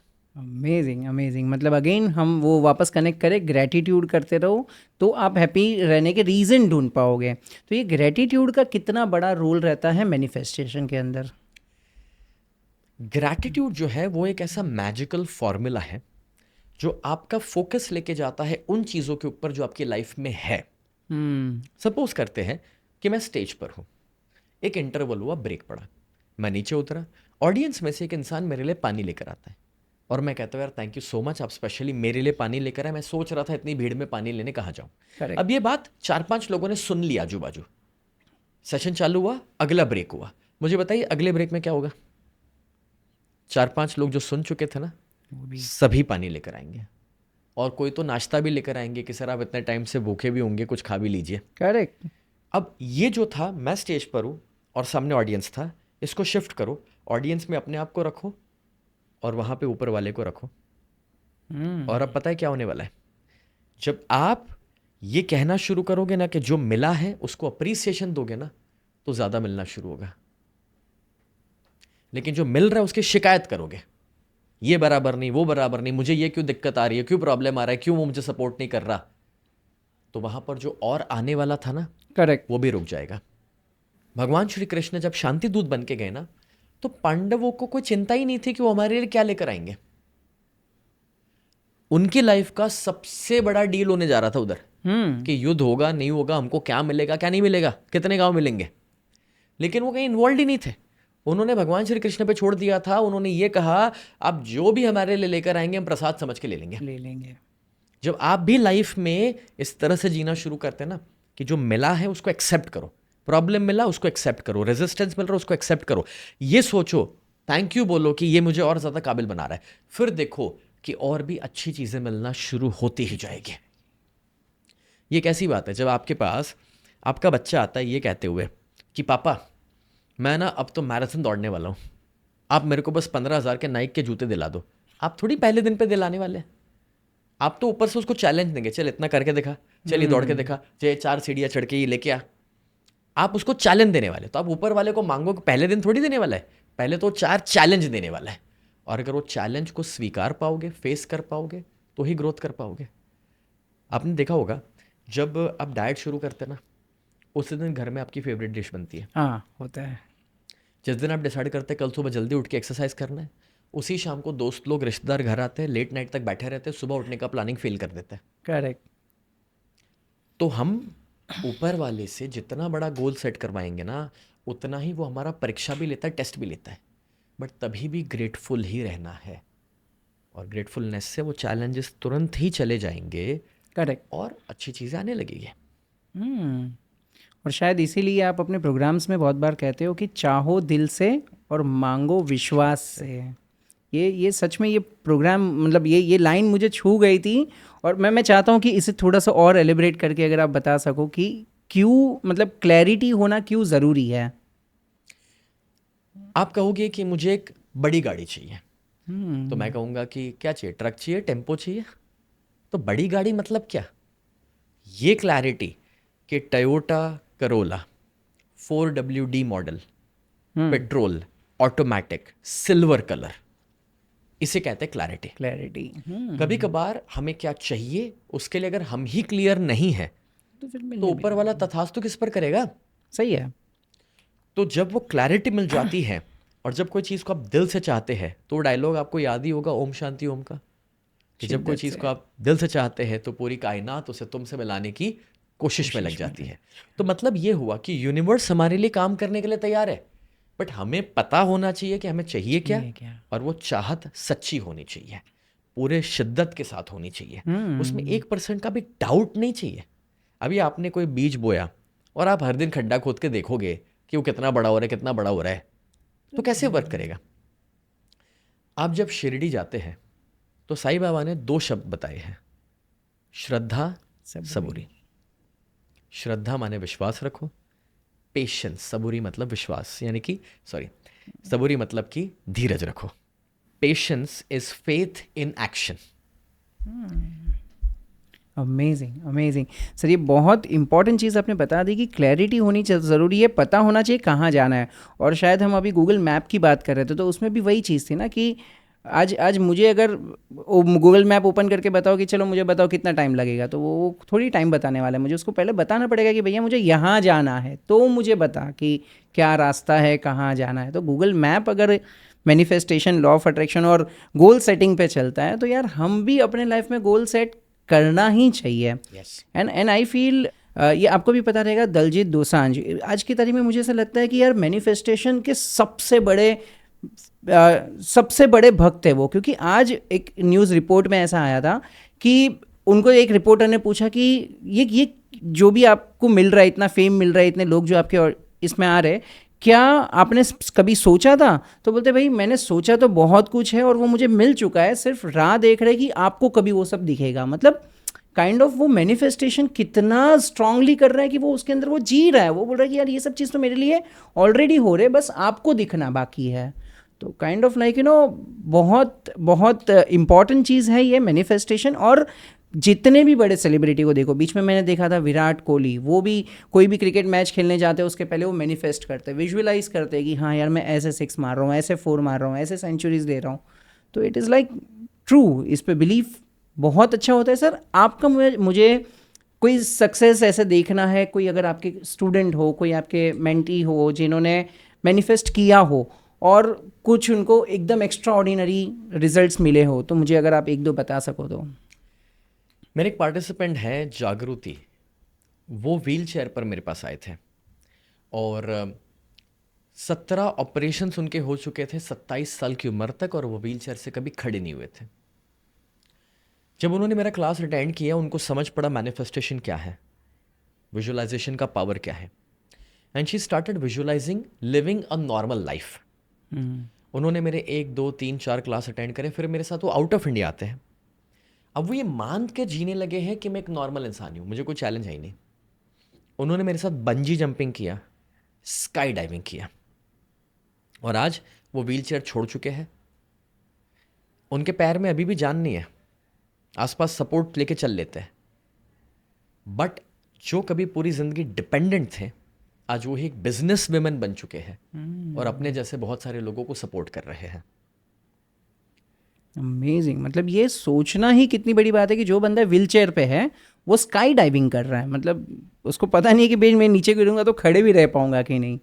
Amazing, amazing. सर ये स्काई डाइविंग की मुझे आपकी जर्नी जाननी है, क्योंकि मैंने आपके बहुत सारे वीडियोस देखे हैं, आप मतलब बहुत ज़्यादा स्काई डाइविंग करते हो। तो ये पहला तो रीज़न है कि भाई क्यों करते हो, क्यों स्काई डाइविंग है? मैं 21 साल का था जब एक इंश्योरेंस चेकअप के लिए मैं गया था। वहाँ पे मुझे डॉक्टर ने पहली बार ये बताया कि नॉर्मली जो हार्ट होता है उसमें 3 वाल्व होते हैं, यानी कि एक इंसान ट्राइकस्पिड होता है। वहाँ पर मुझे जानने को मिला कि मैं बाइकस्पिड हूँ बाय बर्थ, यानी कि सिर्फ 2 वाल्व है और उसमें से एक वाल्व में कुछ होल्स हैं। ओके। मुझे तब बताया गया था कि मैं 10 किलो से ज़्यादा वज़न ना उठाऊँ, आधे किलोमीटर से ज़्यादा दौड़ूँ नहीं, मुझे ऐसा कोई काम नहीं करना है जो हार्ट या लंग्स को प्रेशर दे सकता है या कोई भी तरह से मेरा ब्लड प्रेशर बढ़ा सकता है। मुझे खाने पीने के लिमिटेशंस दिए गए थे और यहाँ तक कहा गया था कि मेरी ज़िंदगी बहुत छोटी होगी, मैं 40 साल ही जीने वाला हूँ एवरेज। अब आप 21 साल के हैं और जब आप ऐसा सुनते हैं, जब आपने सपने देखना शुरू किया है, तो it's not going to be easy for you. But मुझे तब जो दुखी होना था, रोना था, शिकायत करनी थी मन ही मन, मैं गाड़ी चला के जब तक घर जा रहा था, आधे घंटे का वक्त था, म्यूज़िक फुल किया, अकेला गाड़ी में था और जितना रोना धोना था कर लिया। वो आखिरी दिन था जब उस सब्जेक्ट को लेकर मैं कभी रोया। इसलिए मैं हमेशा कहता हूँ कि रोना बुरा नहीं है, रोते रहना बुरा है। लेकिन घर आकर के बस एक ही सवाल मैंने पूछा था, मैं क्या कर सकता हूँ, व्हाट नेक्स्ट।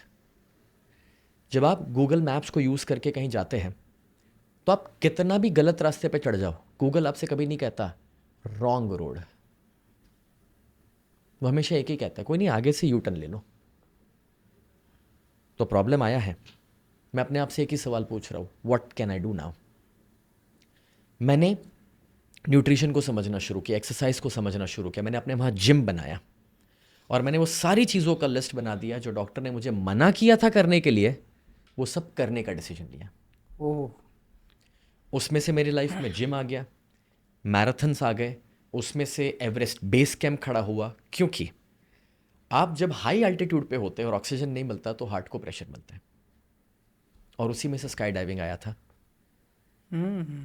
स्काई डाइविंग जब आप कूदोगे उधर से तो वो सबसे ज़्यादा प्रेशर जनरेट करेगा।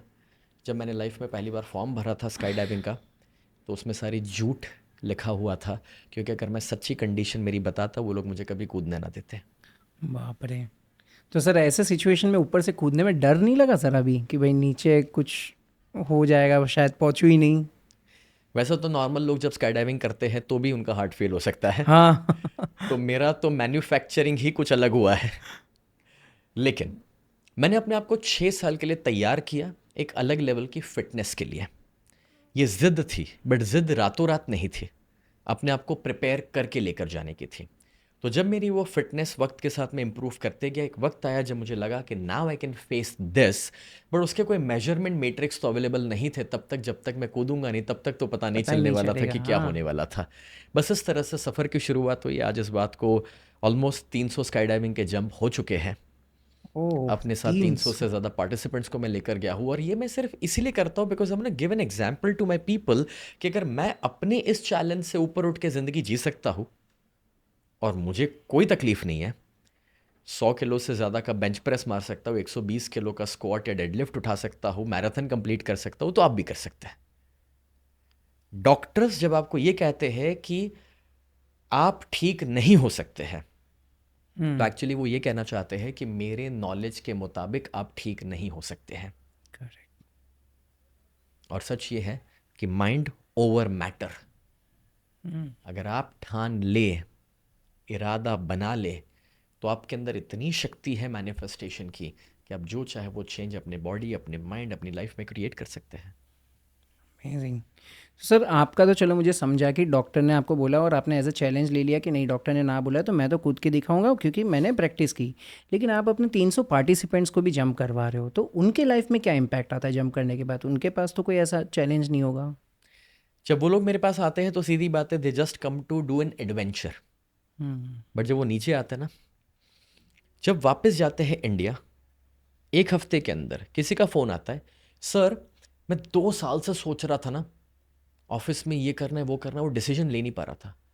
मैं इस ट्रिप से वापस आया सर, स्काई डाइविंग करके मैंने दूसरे दिन पे वो डिसीजन ले लिया और मेरे को बहुत अच्छा लग रहा है सर, बहुत पॉजिटिव चेंज है लाइफ में।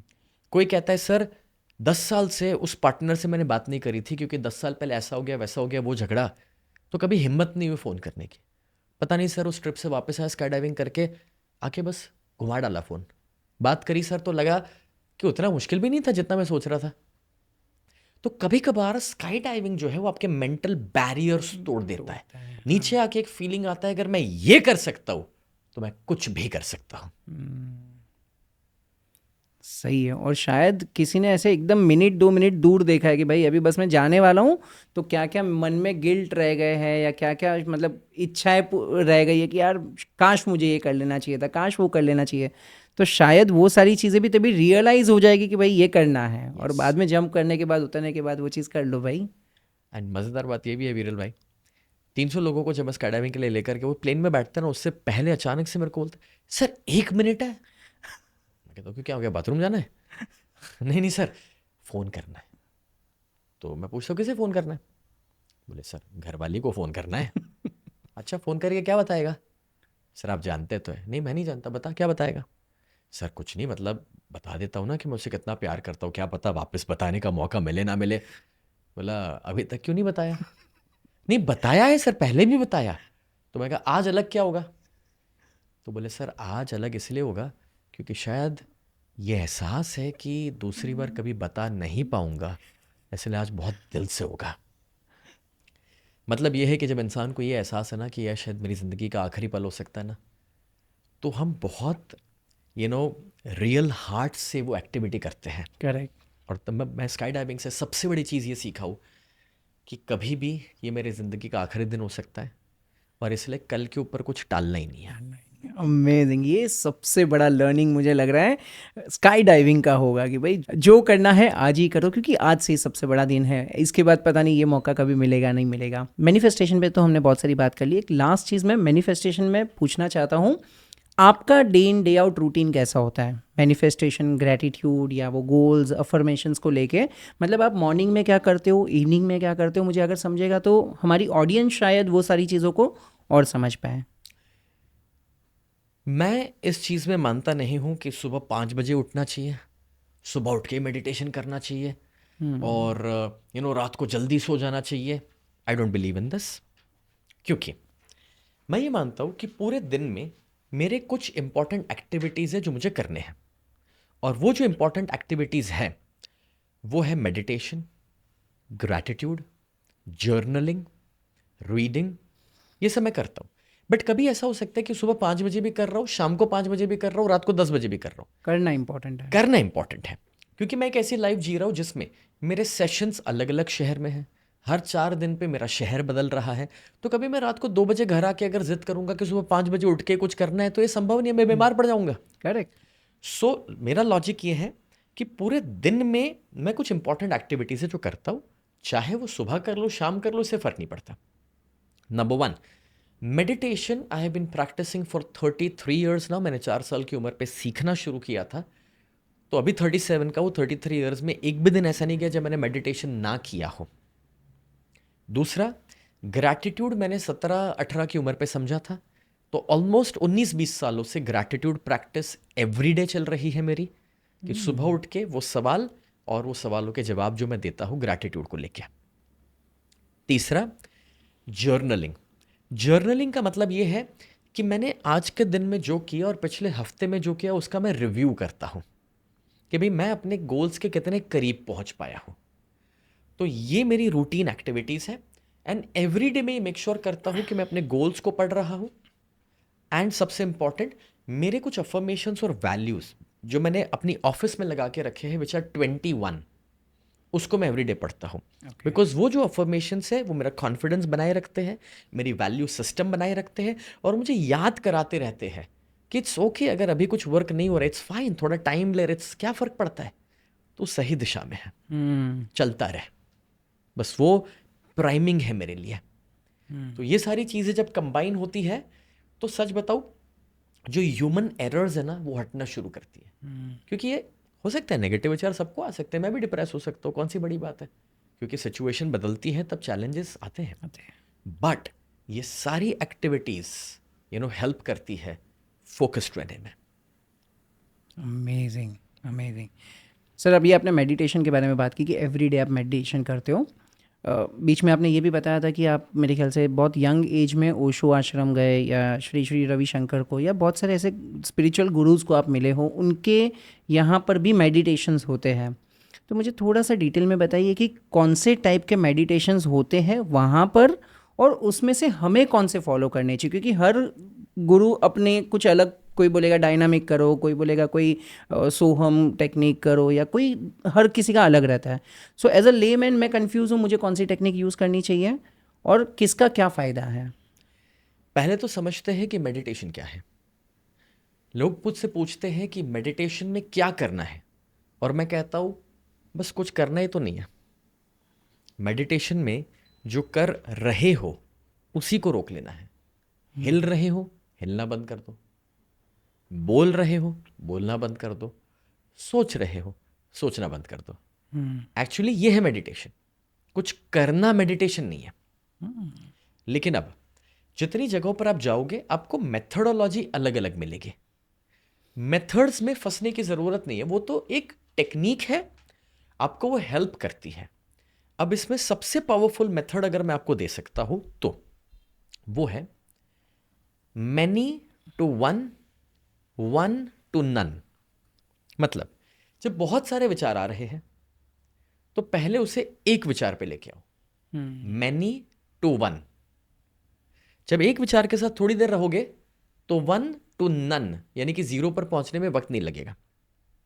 मतलब अब वो एक विचार है कि जब बहुत कुछ चल रहा है तो मैं एक विचार कि सिर्फ सांसों पे ध्यान देना शुरू कर दूं, I am just with my breathing, वो एक विचार हो सकता है। कुछ नहीं तो मैं एक माला लेके बैठ जाता हूं और सिर्फ माला कर रहा हूं, वो माला एक विचार हो सकती है। या फिर कोई एक डॉट है, उस डॉट को खुली आंखों से देखता रहो, वो बस एक विचार हो सकता है। तो पहले मैनी टू वन पे आना है। मेथड कुछ भी कर लो फॉलो, बट वो वन जो भी है उसके साथ जब 1-2 मिनट रहोगे, 4 मिनट रहोगे, धीरे धीरे नन पे आने में वक्त नहीं लगेगा। लेकिन नन को गोल मत बना देना। उसको अगर गोल बना दिया तो क्या शुरू होगा पता है? जब मन में वो ब्रीथिंग पे ध्यान था, मैं आ गया ना जीरो पे, नहीं नहीं नहीं अभी नहीं आया, अच्छा नहीं ऐसा क्यों हो रहा है, फिर दूसरे 10 विचार आएंगे। उसको गोल मत बनाओ।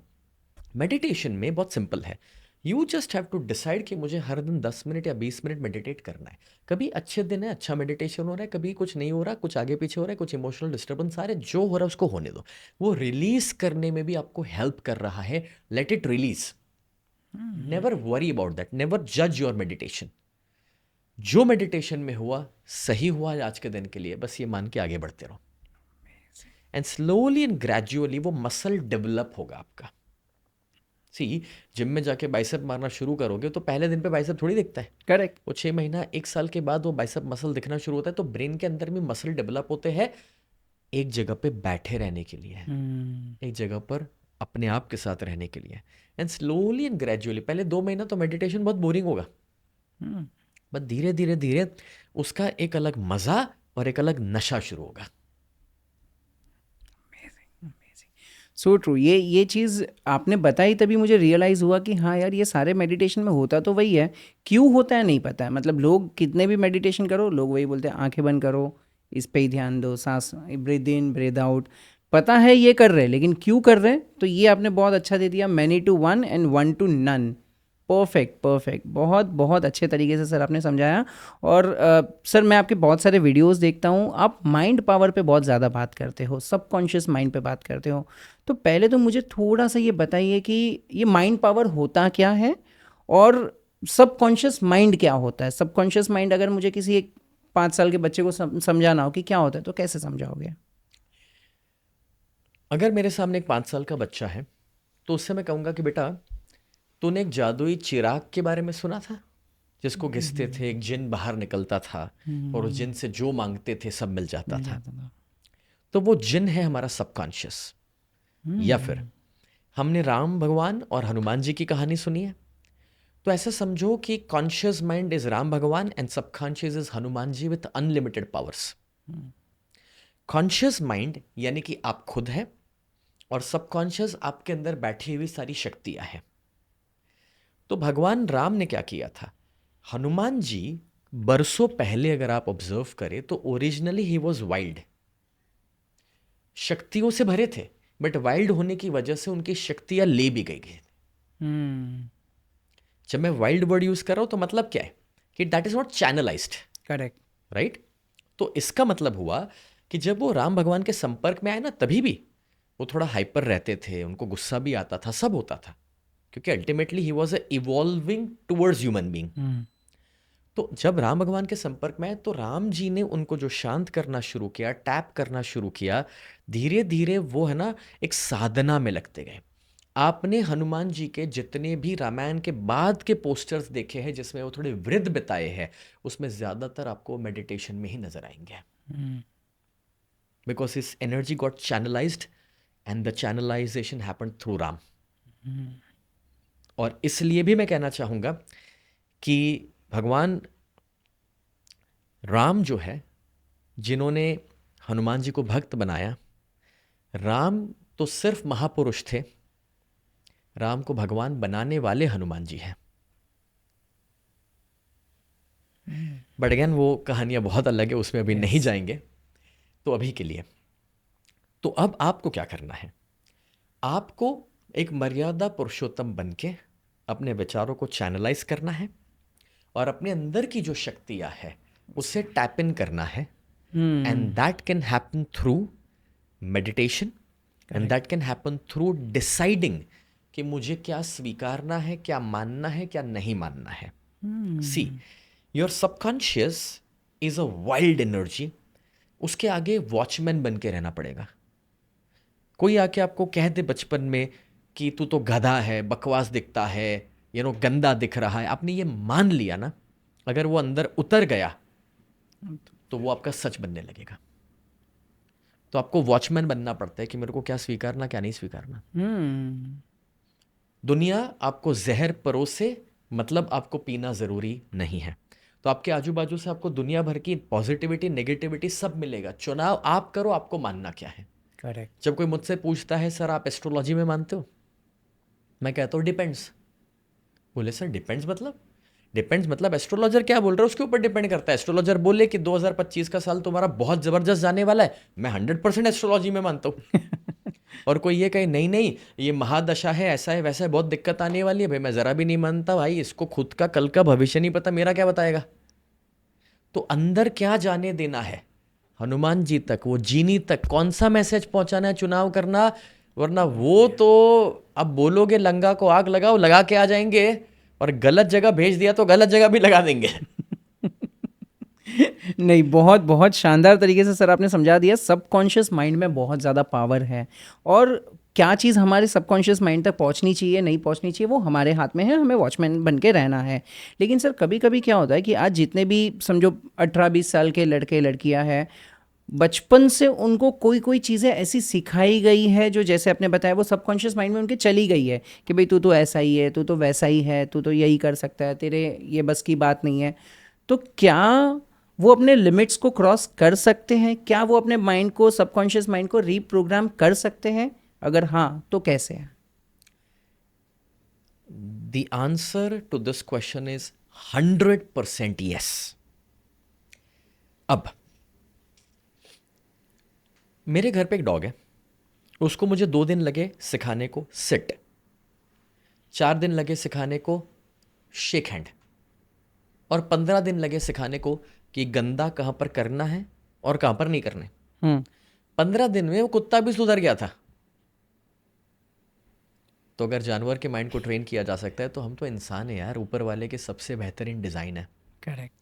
मैंने कोई गाय को डिप्रेशन में नहीं देखा, कोई कुत्ते को दवाइयाँ खाते हुए नहीं देखा, कोई बंदर को हार कर बैठा हुआ नहीं देखा. ऊपर वाले ने जिसको भी बनाया ना, सभी बेस्ट लाइफ जी रहे, और हम उसका मास्टरपीस है. और हम ही सबसे ज़्यादा स्ट्रगल करते हैं, हम ही डिप्रेशन में बैठते हैं, हम ही थक जाते हैं, हम ही गोलियां खाते हैं. तो सच ये है कि you can reprogram yourself any time. Number 1, पहले एक डिसीजन लेना पड़ता है कि मुझे करना है. यस. लोग मुझे जब पूछते ना, सर आप कहते हैं आपके प्रोग्राम से 15 साल या 25 साल की आदत दूर हो जाएगी. सर कैसे सर, 25 साल से दारू पी रहा हूं, कैसे दूर हो जाएगी? और मैं कहता हूं देखो भाई, बदलाव लाने में वक्त नहीं लगता, बदलाव तो एक क्षण में आता है, लेकिन बदलाव लाने का डिसीजन लेने में सालों गुजर जाते हैं. तो भाई अभी तक तुम जो भी जिंदगी जी चुके हो, जो मान के जी चुके हो, और जो भी तुम्हारे माता पिता ने तुम्हारे दिमाग में बिठाया, शायद वो सही नहीं भी था. It's okay, it's fine. उसको कोसने की जरूरत नहीं है, उसको याद रखने की जरूरत नहीं है. आज पहले ये चुनाव करो कि आगे कैसी जिंदगी जीनी है, और वो चुनाव करके ये डिसीजन लो कि तो अब मुझे क्या नया मानना शुरू करना है. वो अफर्मेशंस को लिखो, और उस अफर्मेशन को सुबह उठ करके आईने में देख के पढ़ना शुरू करो. और जब वो करोगे तो जेस्चर्स, इमोशंस के साथ, एग्जाम्पल, आपको यशराज फिल्म में लिया गया है, एक्शन बोला गया है और ये डायलॉग्स दिए गए हैं. अगर अगला रणवीर सिंह बनना है तो कैसे बोलोगे बताओ?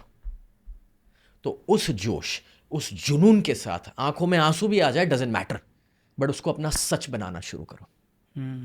इसको अफर्मेशंस कहते हैं, सेल्फ टॉक कहते हैं, इनकांटेशंस भी कहते हैं. और जब आप इस प्रैक्टिस को शुरू करेंगे, और अगर दिन में 3 बार कर लिए 21 दिनों तक, बिलीव मी, आपकी बिलीफ सिस्टम्स ना अंदर से हिलना डुलना शुरू कर देगी, नई सिस्टम्स ओवरराइड करना शुरू कर देगी.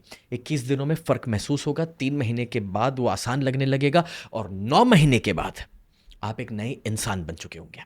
सर आपने जैसे बताया कि लाइक नेगेटिव थॉट्स को कंट्रोल करना है, लेकिन बहुत बार सर ऐसा होता है कि आज की तारीख में ओवर थिंकिंग और प्रोकास्टिनेशन, ये दो चीज़ें ऐसी हैं ना जो हर किसी के माइंड में मतलब ना चाहते हुए भी आ जाती है। मुझे अगर उसे कंट्रोल करना हो, मुझे उसे फिल्टर लगाना हो कि भाई ये चाहिए या नहीं चाहिए, तो कैसे करें? उसके लिए मैं आपको 3 स्टेप्स देता हूँ। पहला, आपके पास एक मोबाइल फ़ोन नाम की जो चीज़ है ना, उसका इस्तेमाल कम करना शुरू करो, क्योंकि मोबाइल फ़ोन हमारे अंदर हाइपर एक्टिविटी और ओवर थिंकिंग की एक बहुत बड़ी वजह बन चुकी है। दूसरा, दिन में एवरीडे एक थोड़ा सा मौन प्रैक्टिस करना शुरू करो। और मौन का मतलब ये नहीं कि चुपचाप टीवी देख रहा हूँ, चुपचाप न्यूज़पेपर पढ़ रहा हूँ, नहीं। मौन मतलब एक्चुअली कुछ ना करना, बैठना अपने आप के साथ। तीसरा, मेडिटेशन। बट ये तीनों के लेवल्स हैं। पहले आप गैजेट से दूर होना शुरू करेंगे, फिर कुछ दिनों के बाद आप मौन प्रैक्टिस करेंगे, और कुछ दिनों के बाद आप मेडिटेशन की ओर जाएंगे। ये आपका जो ओवर थिंकिंग है ना, धीरे धीरे उसको कम कराएगा। बिकॉज आज हम कंटेंट की दुनिया में हैं, 30 सेकंड में रील घुमा रहे हैं, तो ये हाइपर एक्टिविटी नेचुरली बढ़ रही है। और जो बच्चे पिछले 10-20 सालों में पैदा हुए, तो कंटेंट की उनके पास कोई कमी नहीं है, अब तो वही दुनिया में वो जी रहे हैं। तो एक ज़माने की बात है जब हमारे बाप दादा खेत में काम ख़त्म होता था, दुकान में ख़त्म होता था, कस्टमर चले जाता था ना, तो वो अपने आप के साथ रह पाते थे, इसीलिए वो इतने स्ट्रेस्ड आउट नहीं थे। आज डिप्रेशन, नेगेटिव थिंकिंग सब इसलिए बढ़ गया है बिकॉज हम लोग बिना वजह का ओवर थिंकिंग कर रहे हैं।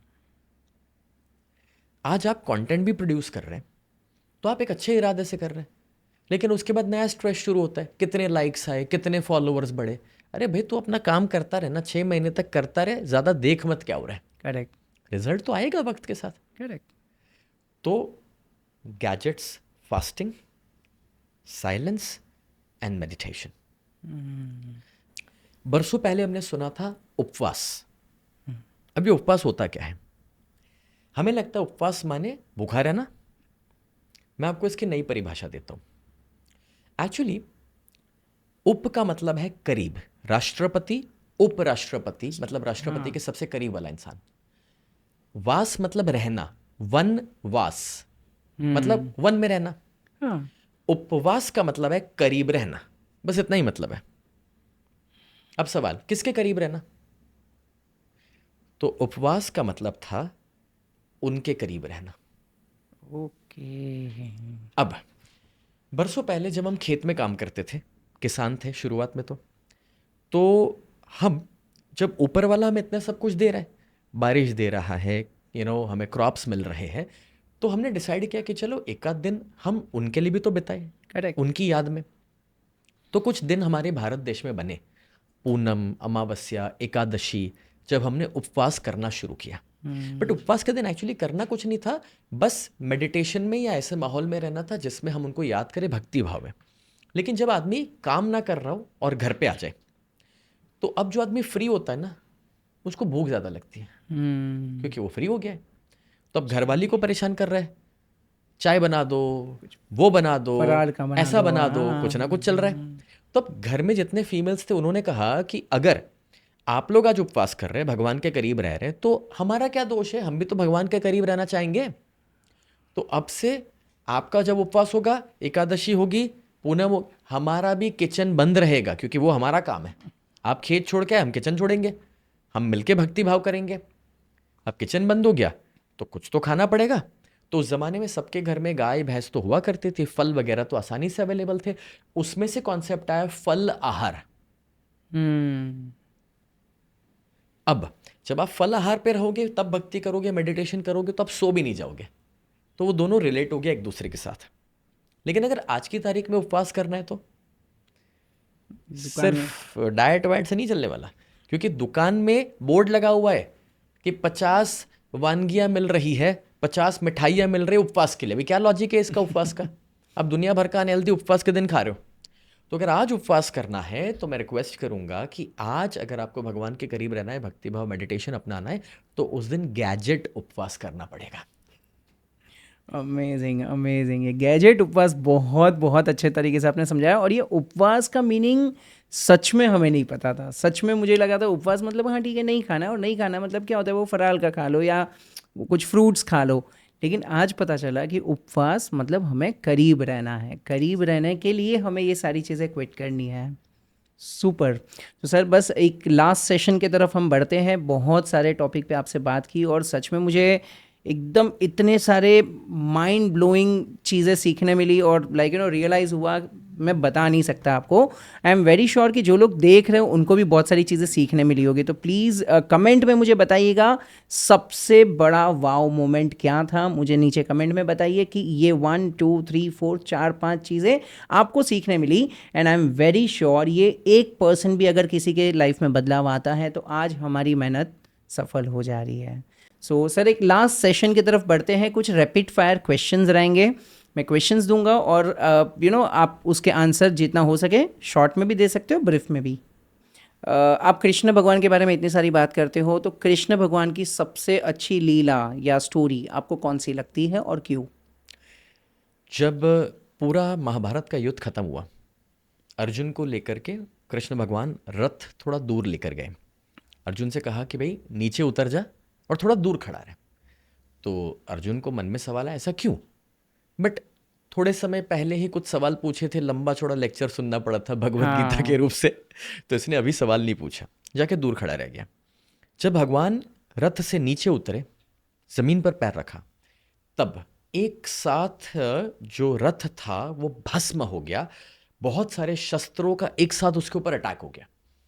तो अर्जुन दूर खड़ा समझ ही नहीं पाया क्या, और थोड़ी देर के बाद उसको रियलाइज हुआ और उसके आंखों से आंसू निकल आए। सीन ये था कि जब अर्जुन को रोकना संभव नहीं हो पा रहा था, तो सामने भी तो बड़े बड़े दिग्गज थे ना, सबने आखिरी उपचार के रूप में दिव्यास्त्र और ब्रह्मास्त्र भी छोड़े हुए थे उसके ऊपर। लेकिन क्योंकि भगवान श्री कृष्ण थे उस रथ के ऊपर, उन्होंने एक कवच बना के रखा हुआ था। और अब जब इस पूरे युद्ध की समाप्ति हुई है, रथ की जरूरत नहीं है, तब उन्होंने वो कवच को हटाया और एक साथ सारे दिव्यास्त्र ब्रह्मास्त्र वहां पर आए और वो भस्म हुआ। और तब अर्जुन को एहसास हुआ कि जो थोड़ा सा भी एक गुरूर उसके अंदर आया था ना, कि मैं जीता हूं, वो सारा समाप्त हो गया, आंसू के माध्यम से बह गया। क्योंकि उसे रियलाइज हुआ कि मैं लड़ा ही नहीं हूं, कोई एक ही लड़ा है और कोई एक ही जीता है। Amazing amazing. सर सबसे बेस्ट एकदम ऐसे गूज़बम्प्स वाले मोमेंट आपके पास कभी आए रहेंगे लाइफ में? ऐसे मोमेंट्स बहुत सारे हैं, but I had a participant, doctor Pragya Vedant उनका नाम है। मेरे पास आए थे, ब्रेन स्ट्रोक आ गया था, पैरालिसिस में जा चुके थे। उन्होंने फ्लड्स में अपना सैलून, घर सब खो दिया था। और वो लेडी जब उसके बाद व्हीलचेयर से खड़े हुए स्टेज पर वापस आए, उन्होंने अपना वापस एंटरप्रेन्योरशिप का बिजनेस क्रिएट किया। और जब वो आके मुझे कहते हैं ना कि सर अगर आज मैं जिंदा हूँ तो आपकी बदौलत हो, और एनडीटीवी ने उनकी स्टोरी जब कवर करी, तब आज लगा कि यार मैं श्योरली ये मानता था कि मैं जिंदगियां बदलता हूँ, बट इस लेवल पर बदलता हूँ इसका मुझे अंदाज़ा भी नहीं था। एक किताब जो आपने पढ़ी हो, आपका माइंडसेट शिफ्ट हुआ हो और जो शायद सभी को पढ़नी चाहिए? One of my favorite books for practical life is 7 Habits of Highly Effective People by Stephen Covey। और स्पिरिचुअलिटी को लेकर के एक प्रैक्टिकल बुक अगर मैं कहूँ तो वो है the power of now by Eckhart Tolle. सर उठ के सबसे पहला काम आप क्या करते हो और क्या रेलेवेंस है उसका? सबसे पहले जब मैं आंखें खोलता हूँ तो ऊपर वाले को शुक्रगुजार होता हूँ कि उन्होंने मुझे ये दिन देखने का आज मौका दिया है। आपके सक्सेस के पीछे एक हार्श ट्रूथ कि ये है इसलिए मैं सक्सेस हुआ हूँ? मेरे फादर एक क्रिटिकल इंसान है। सबसे बड़ी गलतियाँ, भूल वो मेरी निकालते हैं। और मुझे मेरे पेरेंट्स से कभी अप्रिसिएशन नहीं मिला है।